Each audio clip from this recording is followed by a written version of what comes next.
If you look at the mama market, gold, right now, as we speak, it's trading 3.5%, okay, off of its high daily close, which occurred a week ago. But it's down 3.5%. Okay. Stock market was, look at, bank sector, stock market, and silver and commodities also going down because, we're going into a depression or something. Well, we might be, frankly, but there's a couple mistakes there. One is the assumption gold goes down with the stock market. Yeah, it could go down on a couple weeks here and there with the stock market in a sharp situation. But let's go back and look, for example, at that October of 2008 event. That's when the stock market had already been coming down hard for a full year and finally had a puke. Okay, and gold said, I need to correct anyway, so it had a puke. The Fed sat and watched the banking sector implode during the summer. I mean, Lehman Brothers went under in September of 2008. Stock market collapsed the next month in October. And it wasn't until November that the Fed finally said, okay, we got to do something. They'd been cutting rates all the way down, but they did QE at that point. So right after that October collapse, a full month or two after Lehman went under, the Fed finally woke up, copied the Japanese model, and started doing QEs. November 2008. Stock market, by the way, went down for 5 more months into March of 2009, substantially further lower. But if you bought early in November, right after that October debacle, where you thought, stock's going down, therefore gold goes down, actually, gold stopped and turned and started to explode back to its highs within about 3 or 4 months, had gained from the 600s back to 1,000, like a 50% gain. Not because the stock market turned up, no, because the Fed hit the pedal. And that's what causes gold to move the way it does. Now, right now, if you looked at Powell today, they're not going to hit the pedal. He's just going to be academic about it and wait for the data points. Meaning, when the blood's in the street, he'll finally see the data points. I strongly suspect that the phone calls between the major banks and the Fed have been increasing at a tremendous rate over the last week or so, because it's not just one bank, it's all of them. They're going down much harder than the stock market. So everybody's talking about, Tesla collapsed and Nvidia's down hard. Who cares? It's the banks that matter to the Fed. After all, the Fed is the banks. Okay. Now, that's why gold's down 3.5%. Somebody's buying gold relative to the rest of the world. And I think that's because they see what's coming. The Fed has maybe learned a lesson since 2008 and learned, hey, we can't wait too long. We can't wait for an actual big bank to go under because then we'll look like idiots. We need to actually do a QE, start buying assets, start buying banking ETFs or whatever, bank stocks or commercial real estate, another implosion area, before it becomes a bloody headline. And I think gold knows that. It knows maybe the Fed's a little smarter now and will implement their aggressive policies real soon. Watch the bank sector. That's the key. Now, the case is silver. Investors are making a big mistake there. Okay, if we're going into a major global recession, maybe a depression, wouldn't surprise me, given the bubble size of the US stock market, the Japanese market, and the Indian market. They're all imploding together. Industrial commodities will go down. Now, they don't necessarily have to stay down because when the Fed puts the pedal to the floor again, that money goes somewhere and commodities are still dirt cheap and we think they're going to go up. But right now, they're going down with the stock market. Industrial commodities, crude oil, copper. Okay, they're treating silver not like gold. Like I said, down 3%. Silver's dropped from $35 to $29 almost in a matter of a week or so. It's behaving like copper and oil. Somebody's making the conceptual error that silver's an industrial commodity, not a monetary metal. So just fundamentally, now there's technical reasons for what I'm saying. Just fundamentally, if I were an investor wanting to put my money in monetary metals, knowing that the Fed's going to panic here, probably sooner than they did in 2008, that I want to own monetary metals because paper money's is going to be far worth less than it might otherwise be because they'll accelerate the growth in the money supply. I'd look around and I'd say, well, gold's behaving well. Yeah, I'd want to be in gold, but that silver's ridiculous. It's a slingshot situation. It is not copper. It is not crude oil. Okay, it's a monetary metal, and right now for the last week, investors have forgotten that, and they often make mistakes. Investment crowd often makes excessive mistakes either way. So right now, I'd say we see this pullback in gold and silver as a major buying opportunity. We're looking for the least excuse to define the upturn. And I strongly suspect it won't really take a full 30% crash in the stock market to do that. I think you got to watch the banking sector. If it doesn't behave well real soon, And already it's done so much damage, I don't think it will. The Fed will panic, and that's the name of the game. If you're just looking at the ticker tape today, maybe you're thinking gold's in trouble. It's down about 3.5% from its recent high. Weekly close off the highs, daily close off the highs, sure, that's all technically true, but it's also profoundly misleading because the price of gold is not just a number, it's a narrative, and that narrative is shifting fast in ways that most of the market doesn't yet understand.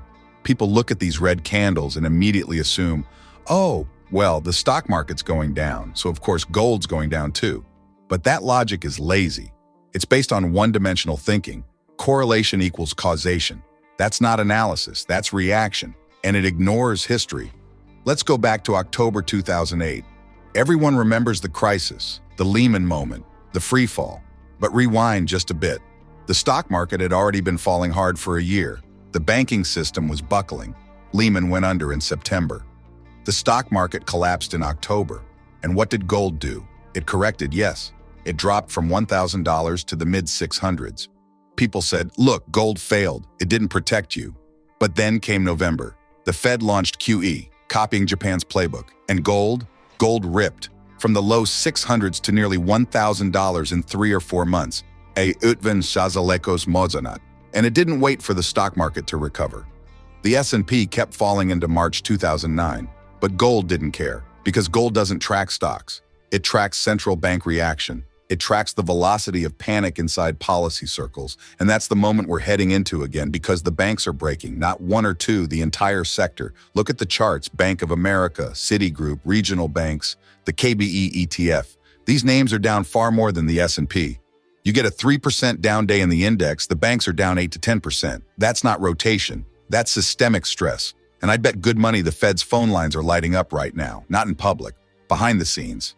Conference calls with CEOs. Damage assessments, liquidity maps. Because here's the dirty secret. The Fed is the banks. You can pretend there's independence, but when the banks bleed, the Fed bleeds. And when the Fed bleeds, the only thing it knows how to do is print. Now Powell today, he's not hitting the panic button.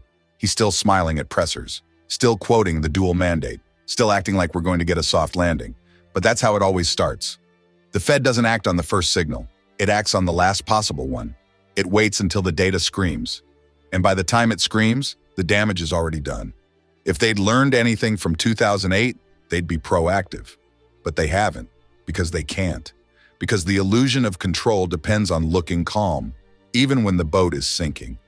And yet, gold is only down 3.5%. Think about that. Amid all this fear, with the stock market rolling over, with commodities diving, with banks cracking, gold is holding up. Yes, it corrected, but it didn't collapse. And that tells you something. Someone is buying gold, quietly, systematically, because they see what's coming. They see the Fed will have to act.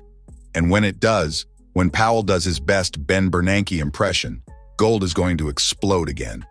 Now let's talk silver, because here's where the real mistake is happening. Silver has dropped from $35 to $29 in a flash, a week or so. And it's not surprising if you're thinking like a commodity trader, because oil's down, copper's down, the whole complex is getting sold on fears of a global slowdown, and silver, it gets lumped in, treated like another base metal, another industrial play. But silver isn't copper, silver isn't oil, silver is a monetary metal, a twin to gold. And for the last week, investors have forgotten that. This isn't new. The market often makes this mistake. In every major move, silver lags, it confuses people. And then it slingshots, hard, violently, because silver is thin, it's tightly supplied, it's heavily shorted.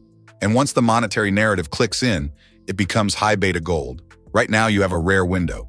Gold is strong, the Fed is boxed in, the banking system is bleeding, the stock market is correcting, and silver is being mispriced by a market that doesn't know what it's holding.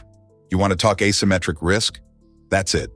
Buying silver now, especially on this pullback, is like buying gold in November 2008. Before the Fed pressed the pedal, before the money surge, before the narrative turned, when everyone else was still scared. So let's put it together. We're seeing the beginnings of a major financial unwind. Stock markets are rolling over. Bonds are unstable. Bank stocks are crashing. The Fed is boxed in. And gold, despite a minor dip, is signaling that it knows what's next. It's telling you policy panic is coming. Rate cuts, QE, liquidity operations, the works. And when that policy panic hits, monetary metals won't wait for the press conference. They'll already be moving. And the miners, the juniors, the leverage plays on gold and silver, they'll be gone. They'll gap higher. You'll wake up and they'll be 15% up, 25% up with no liquidity. So what do? You position now. You don't wait. You don't time the bottom tick. You look at this pullback in gold and silver and you thank the market. You treat it like what it is, a gift. Because when the Fed blinks, and it will, this whole market structure will flip, bonds will rally, stocks might get a sugar high, but gold and silver will lead, because they always do when policy credibility collapses. This is not the time to be cute. It's the time to be decisive. We've been waiting for the stock market to top because the technicals have told us this is the biggest bubble in stock market history that ended early this year. From 2009 to then, 15 years of massive multiple upside caused by monetary policies. We know QEs lasted for, we had free money for 10 or 15 years. And even when they raised rates, it was lower than it had been in 50 years. So, it was free money, okay? When you have free money, it goes somewhere. And it went into the stock market. Investors now are deciding maybe they don't want it there, okay? And yes, the guys who claim, and there's many of them, and analysts and investors, that when the stock market goes down, so does gold. They're too much focused on a narrow event in a brief period of time. The last time of where this occurred, and they still remember it, is that October of 2008.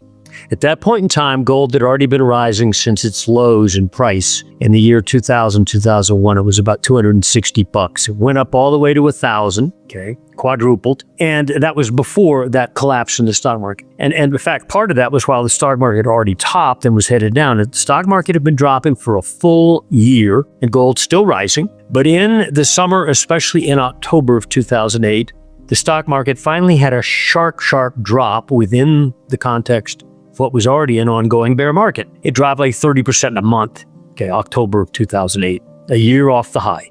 At that point, gold said, I'm going to correct too. I'll use this as a correction opportunity. And it had a collapse down into the 600s. And people think it goes with the stock market. Gold is a monetary metal. It is the inversion of the ongoing collapse in the real value of paper money units. Yens, euros, dollars, you name it. They always depreciate because governments always expand the money supply. They create free money, artificially low price of credit, and it creates distortions.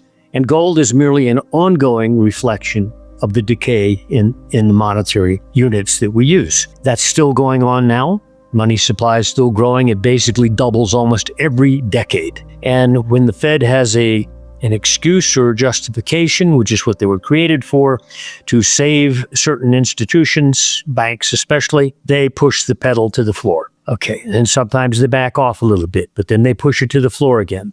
If you saw Powell today, he was comfortably smiling and talking about, we have these two mandates and the economy looks solid.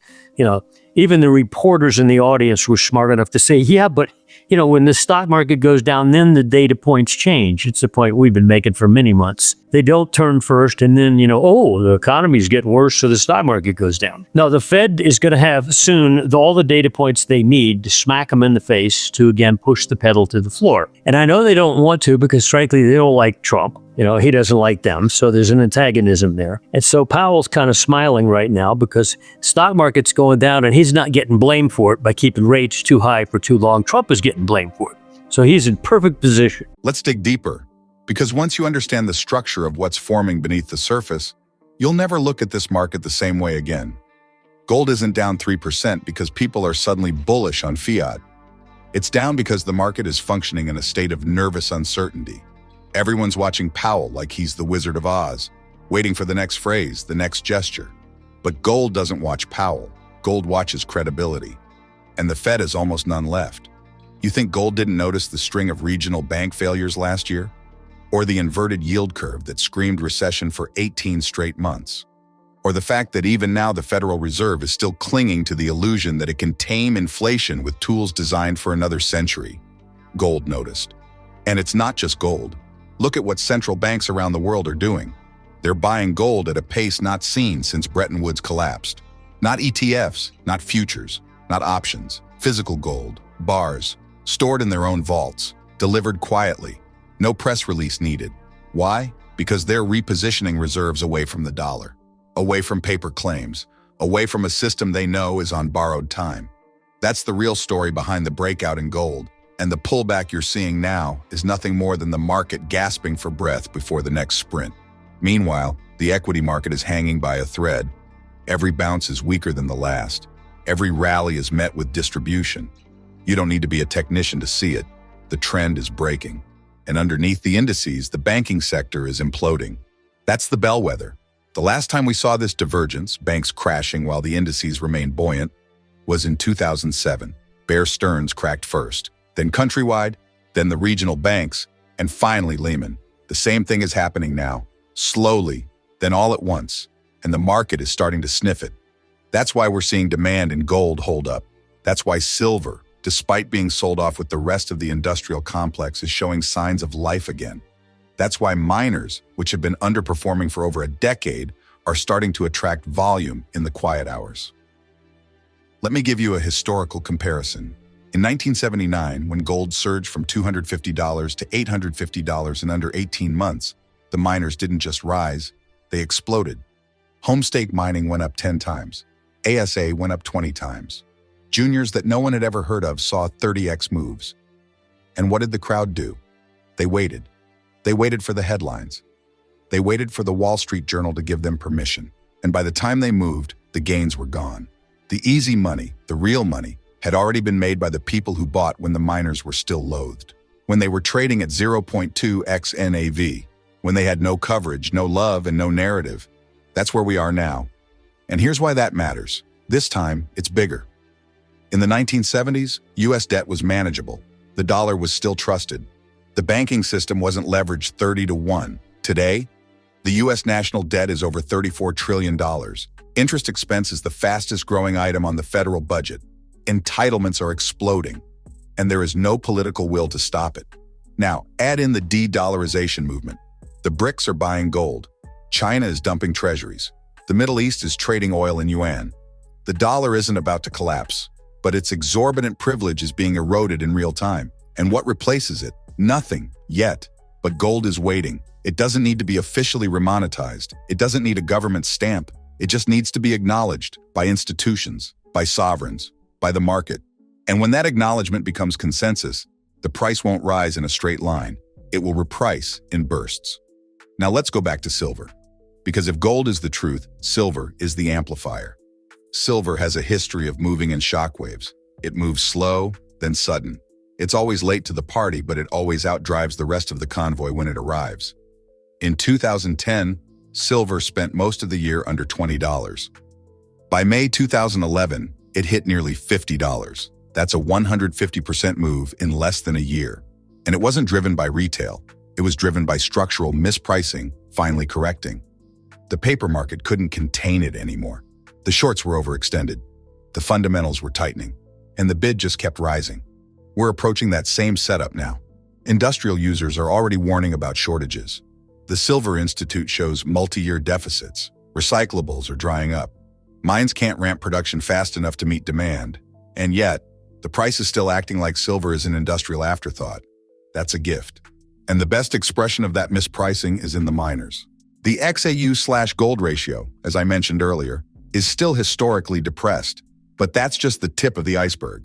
If you look at the junior miners, the CLG names, the sub-500 million market caps, you'll find companies trading at levels that imply silver is $10, not $30.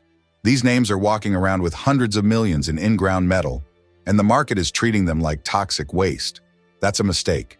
Because when the cycle turns, and it is turning, these names won't just catch up. They'll outperform everything else, including technical, including AI, including the new shiny thing of the day, because there's nothing shinier than a real monetary crisis. So what's your move? First, ignore the noise. Turn off CNBC. Throw away the 50-day moving average. This isn't about charts anymore. This is about macro recognition. Second, understand the sequencing. It always goes like this. Gold first, then silver, then miners, then the juniors. The opportunity grows as the narrative matures. Right now, we're in stage 1, gold awakening. But the moment Powell caves, and he will, The next stages will unfold rapidly. Silver will launch, miners will gap, juniors will go parabolic, and you need to be in before that happens.